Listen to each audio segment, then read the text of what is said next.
राधा,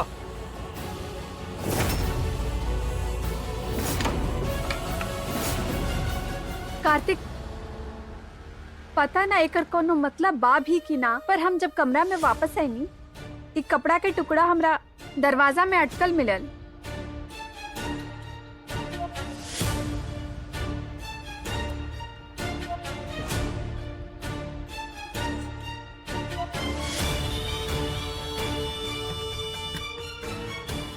अपना घर में ऐसन कपड़ा केहू ना पहनेला, नौकर भी ना।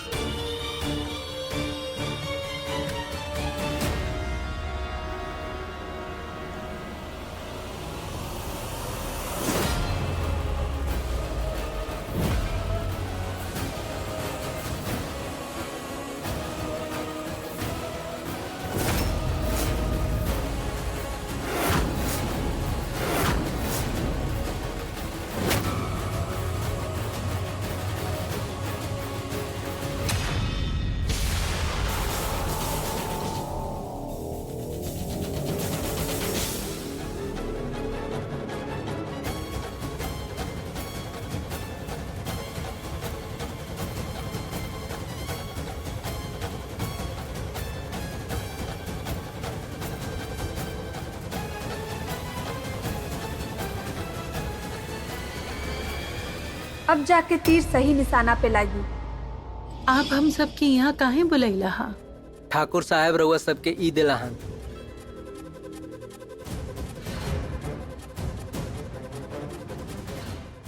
ई त फिल्म का टिकट बा। ठाकुर साहब कहत ले वैष्णवी मैडम के कुछ देर आराम करे के बा, तो रउआ सब घर से कुछ देर के लिए बाहर हो जाई ताकि वो आराम कर लिस। ठाकुर साहब तो कुछ ज्यादा ही नाजुक किस्म का निकलन। फिल्म के टिकट।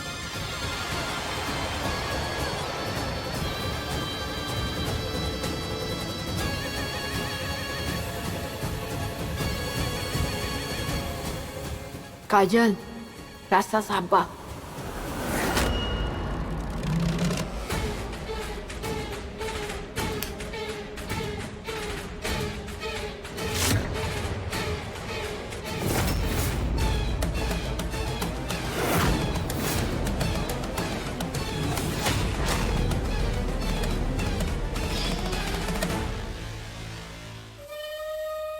खाना में आधा नींद की गोली ऐसन कमाल कर दिलक कि राधा कब अपना कमरा से वैष्णवी के कमरा में पहुंच गई, ओकरा खुद पता ना चलल। और बाकी के काम तो वैष्णवी के साड़ी के टुकड़ा ही कर दिलक। बस थोड़ा सा दिमाग लगवनी और हमनी के हाथ वैष्णवी के खून से गंदा होके से बच गई। और आगे भी ज्यादा कुछ करे ना पड़ी। वैष्णवी एक दिन खुद शर्म से डूब मरी।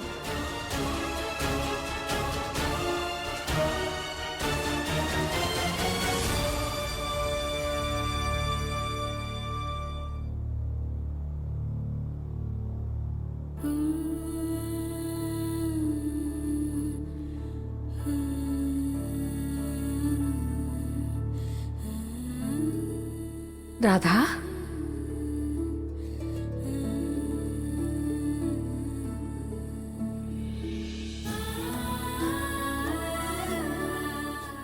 हमारा राधा,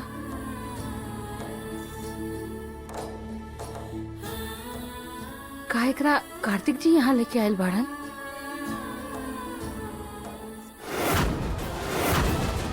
वैष्णवी घर के अंदर बिया, हम इंतजाम करके आयल बनी। फेरू तनी चौकन्ना रही। होला केहू। राधा,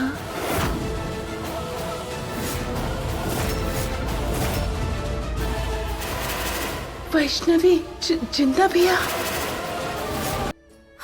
हम जानत रही वो हमरा से ज्यादा दिन तक नाराज ना रह सकेलन, ना रह सकेलन।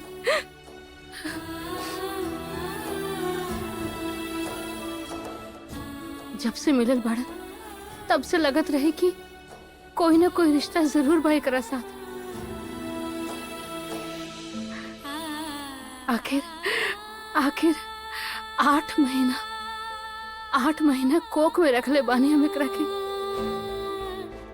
तो भला हमार ममता कैसे न पुकारी।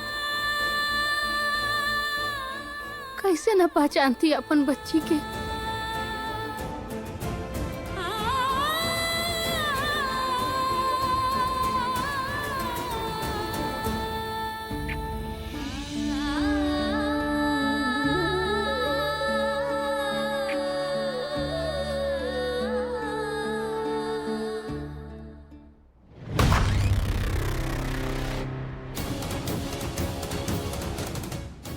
हिम्मत कैसे भइल तोहार हमरे घर में घुस के हमरे बेटी के उठावे का?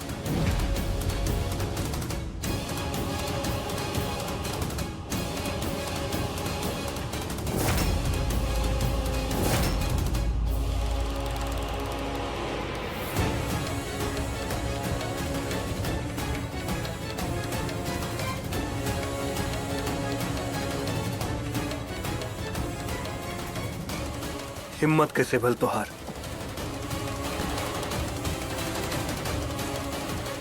मना के ले रहे तोहके हमरे राधा से दूर रहे खातिर करे रहनी। हमरा नहीं पता कि वहाँ कैसे आयल। हम ओकरा यहाँ लेके नहीं है। ओकरा हमार जरूरत पड़ गई हुई था, वो आ गई हुई। हम ओकरा से पूछता नहीं।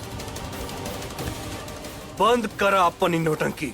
अब तोहरे झूठ बात में हम बिल्कुल भरोसा ना रखिला, समझ लू तू।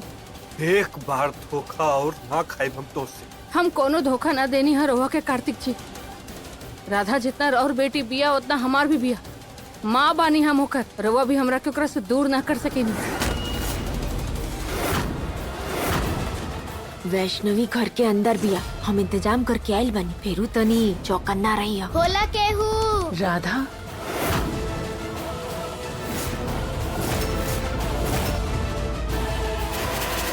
वैष्णवी जिंदा भैया।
अपने बेटी पर हम तो हर परछाई भी बर्दाश्त ना करब, समझ लो तू। राधा जितना राउर बेटी बिया उतना हमार भी बिया। 8 महीना अपन कोख में रखनी है मोकरा के। अरे माँ बेटी के प्यार ही रहे, जो बिना रिश्ता के नाम जाने ही रिश्ता जुड़ गल रहे। छठी मैया जिकरा के हमरा से मिलेली बाड़ी, ओकरा के रहुआ दूर ना कर सकेनी। कोई हक ना बनेला राउर। हक के बात तू ना ही कर तू तब्बे अच्छा हुई।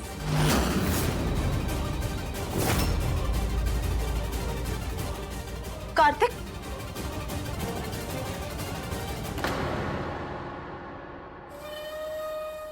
कार्तिक तू यहाँ और राधा यहाँ सोआ तारी। हमार बच्ची हमार तो जाने निकल गई रला। काजल तू राधा के लेके घर जा।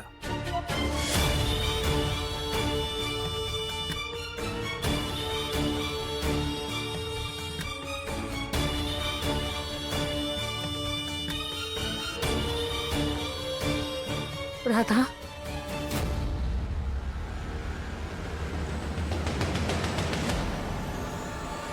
काहे करता नहीं रहुआ ऐसन कार्तिक जी? काहे रहुआ अंदाजा भी नहीं के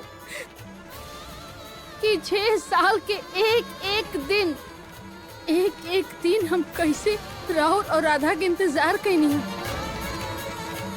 हम ही सोचले रही कि एक दिन रउआ लौट के आई और सब कुछ ठीक हो जाए। हमार जीवन के सब कुछ दुख दर्द सब खत्म हो जाए। रउआ तो हमार आखिरी उम्मीद भी छीन लेनी कार्तिक जी। झूठ, फिर एक बार तू झूठ बोलो तारू। अगर तू राधा से प्यार कर तू ओकरा के अपन बेटी मान तू तो तोहरे पास बहुत मौका रहल अपने बेटी के पास वापस आवे का, लेकिन ना, तू वो पराई बच्ची के पालल जरूर समझ लू, कहे कि तू ओकरा के ज्यादा प्यार करे। अब वापस लौट के राधा के अपन बेटी बनावल चाहता रू, और जब वो तोहरा के ना मिल पावत बिया तो ओकरा के किडनैप करे का कोशिश। बस कार्तिक जी, बहुत हो गई।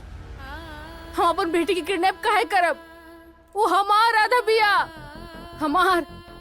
हमार हक बा ओकरा के पालर पोसे के, ना कि कोई और।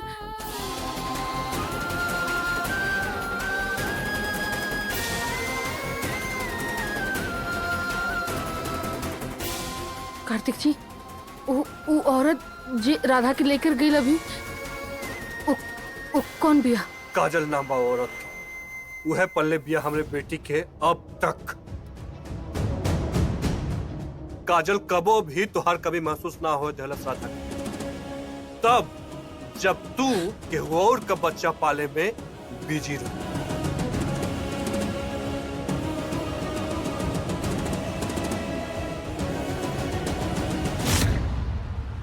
परफेक्ट, तीर एकदम निशाना पे लागल बा। अब तक कार्तिक भी हमरा के राधा के माँ के रूप में एक्सेप्ट कर लेले बाड़न। अब तक वैष्णवी के कार्तिक के लाइफ में आवे के कोनो सवाले नहीं खे उठत।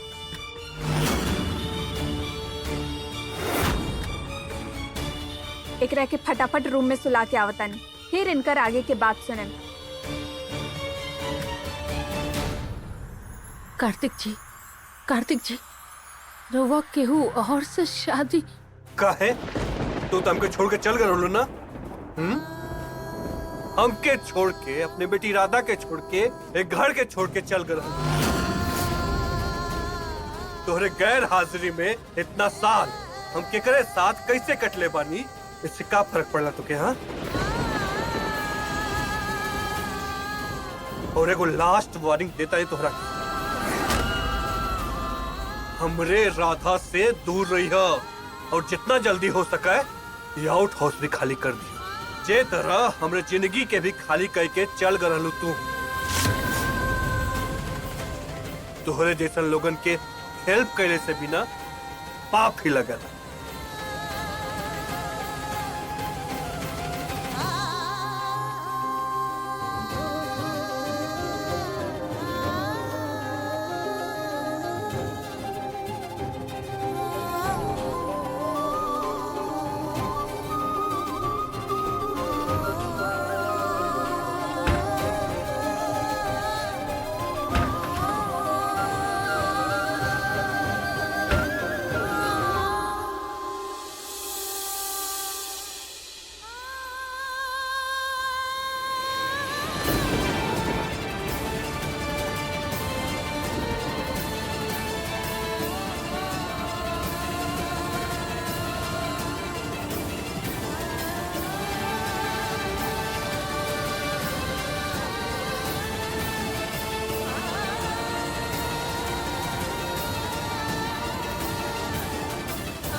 कार्तिक, राधा अपना कमरा में आराम से सोआ तारी, तू टेंशन मत ला। वैष्णवी जिंदा बाड़ी और वो यहाँ का करता रही और राधा उनका पास। ये हमरे और ओकरे बीच का मामला है, हम खुद देख लें। तोहरा के बीच में आवे की जरूरत नहीं है।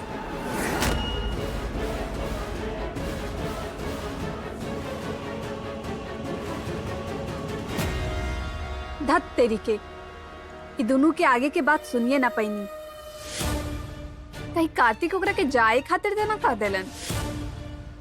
कौनो बात ना, वैष्णवी पर उनकर गुस्सा ही हमरा दिल के ठंडक पहुंचावे खातिर काफी बा और आगे तो गुस्सा और भी बढ़ी। फिर ओकरा बाद वैष्णवी और उनकर बेटी दोनों के चैप्टर परमानेंटली क्लोज।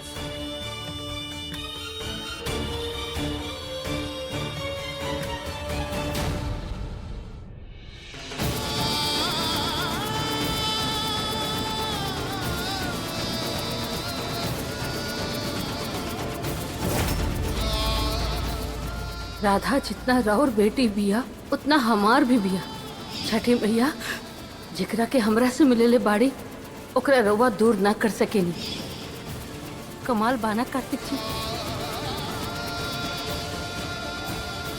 इतना साल से रउआ हमार खातिर तड़पनी, हमार इंतजार कईनी और आज जब हमने मिलल बानी था तो रउआ हमरा के अपन जिंदगी से जाए के कहता नहीं। हाँ, कहे से कि जितना खुशी हमके तुम्हें जिंदा देख के भइल उससे कई गुना ज्यादा दुख ई जान के भइल कि तू वो पराई बच्ची के हमसे और अपने बेटी से ऊपर रख लू।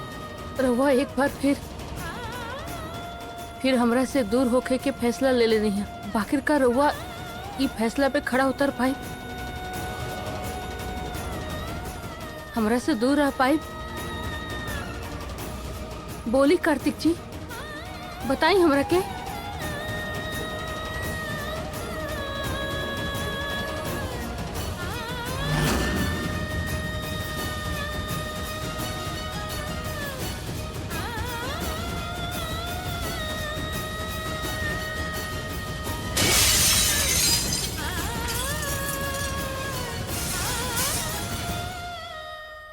बबुआ कहाँ भाई? हाँ? हे भगवान, कांच कैसे टूटल? लगल तो ना तो के कहीं? हाँ दादी, सब ठीक हो, बस अचानक से वो गिर गई। हाँ तो अच्छा भइल ना, कांच का टूटल। सब कहेला कि अब सगुन होला, लेकिन कबो कबो सगुन भी होला। आए वाला बला टल जाला। जैसे आज राधा पे जौन बला आयल रहे वो टल गई। हमर राधा हमके मिल गई। हाँ, अच्छा भइल। मटरू, अरे छोटा भैया के कमरा में आवा, एक कांच टूट गइल बा, साफ कर दा। अरे बबुआ तू बतैला ना, राधा मिलल कहाँ चल गइल रहल? रउआ से का कहीं दादी की कहाँ मिलल राधा? कैसे बताई रउआ के कि जौने वैष्णवी का जाए का दुख इतना मुश्किल से तू सहलू, वो मरल ना बिया बल्कि हमने के धोखा देके अपन जिंदगी खुशी से काटत रहा, वो भी हमने के इतना पास। बबुआ रधिया कहाँ मिलल? वो राधा खेलते खेलते पड़ोस के घर में चल गई रहल और उनजे सुत गई रहली। अच्छा भाई, मिल गई। सॉरी दादी, पर रउआ के सच बतावे का हिम्मत हमरा में नहीं थे। अरे हाँ, हम तो के बताए आयल रहली कि कल घर में पूजा है ना, शांति पूजा। भूलल तो ना हुआ? ये पूजा तो हमने के हर साल राधा के बर्थडे के पहले कल जान दादी, वैष्णवी और हमारी दूसर की बच्ची की आत्मा के शांति खातिर।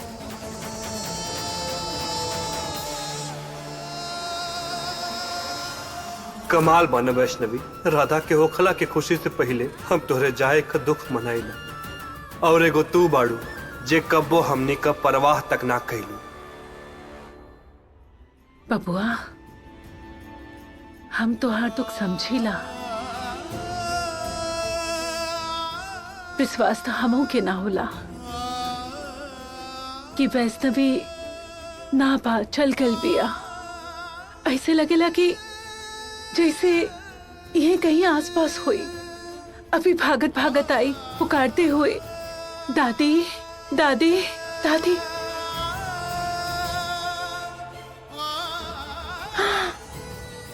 बहुत हम जाने ला कि ऊपर वाला का तो उसे 36 का आंकड़ा बा, लेकिन कल वैष्णवी की आत्मा की शांति के खातिर थोड़ी देर के खातिर पूजा में आ जाइए बबुआ। कैसे बैठ जाए पूजा में? का दादी के वैष्णवी का सच बता दी?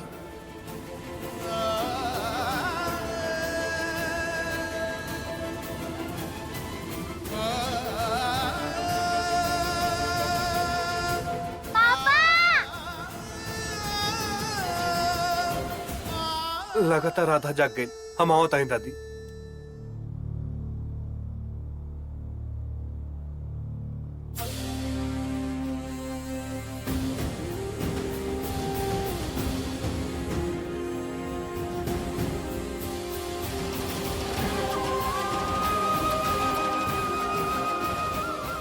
हिम्मत कैसे भल तुहार हमरे घर में घुस के हमरे बेटी के उठावे का, और तुहरे झूठ बात में बिल्कुल भी भरोसा ना हो। एक बड़ी धोखा और ना खाई हम तो अपने बेटी पर हम तो हर परछाई भी बर्दाश्त ना कर। बुझलो तू?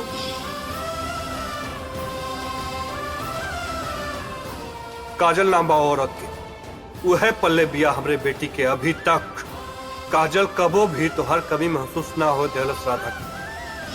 तब जब तू केहू और के बच्चा पाले में बिजी रह, समझ लो तू?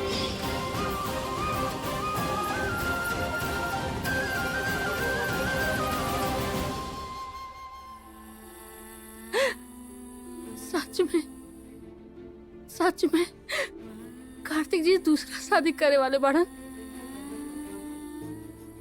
वो हमरा भूल के अपन जीवन में आगे बढ़े ताड़न। का उनका हमार कोनो जरूरत नहीं के। उनका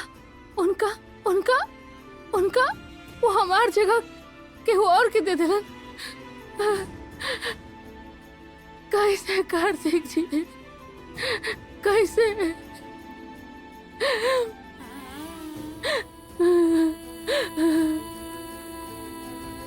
हमार राधा बेचारी, हमार बच्ची खुश होगी कि ना पता ना। वो औरत कैसे पेश आवत हुई हमार बच्ची के साथ। हे मैया, कहा करे हम, कहा करे? हमार बच्ची इतना नजदीक होके के बाद भी कितना दूर बानी हम, कह भी ना सके थे हम ओकरा से।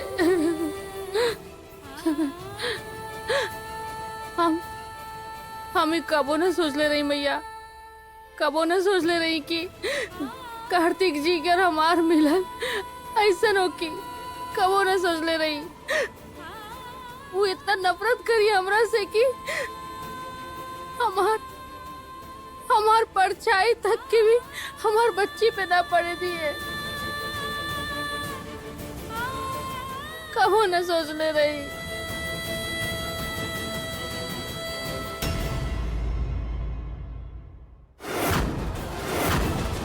वैष्णवी घर के अंदर बिया, हम इंतजाम करके आइल बनी। फेरू तनी चौकन्ना रही है। खोला केहू। राधा,